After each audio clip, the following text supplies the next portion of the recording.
I'm Rick Nelson, and with me today is Brad Darr from the North Dakota Department of Transportation. Now, Brad and I have been working together for many years on a couple of committees that he chairs, the Maintenance Operations Technical Working Group of the Maintenance Committee and the Winter Weather Management Technical Service Program, formerly known as SICOP. Hey, Brad. Good morning. Brad, we're here in the fourth year that we've been presenting these national briefings sort of virtually. How did this model get started? Well, basically, we're kind of duplicating efforts, Rick. Both SICOP and the Committee on Maintenance Operations Technical Working Group, we're putting on these briefings, getting all of our clear roads and our partners together and finding out what each other's doing and sharing information. And that recognition of duplicating efforts never good. Everybody's busy. Right. And when you, it's important that we share this information because there's lots of people working in this maintenance operations space, both on winter weather and other maintenance operations kinds of work. And it's important that we share that knowledge.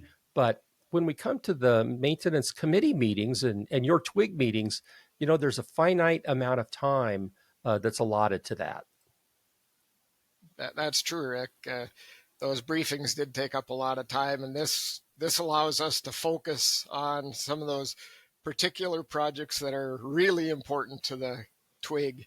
And an example from last year was the CDL training that Clear Roads put together. It was nice to spend a longer period of time on that and really understand the training that was put together.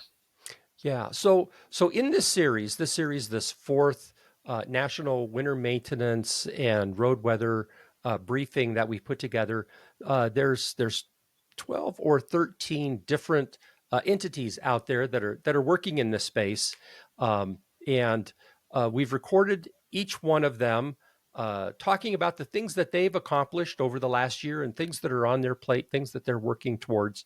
And we encourage you to follow those links to those individual briefings.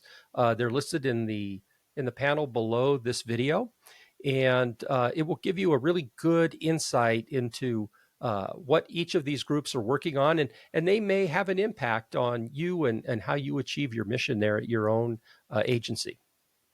Yeah, Rick, these briefings are a really good intro to the upcoming AASHTO Committee on Maintenance and the Maintenance Operations Technical Working Group, which will be going on during that session. And I hope everybody can make it to the Committee on Maintenance, attend our TWIG, and see more in-depth discussions from these different pooled funds, as well as looking forward to what we can do nationally. Yeah, that sounds great, Brad. Well, I'll see you there. And until next time, thanks for tuning in and stay safe out there.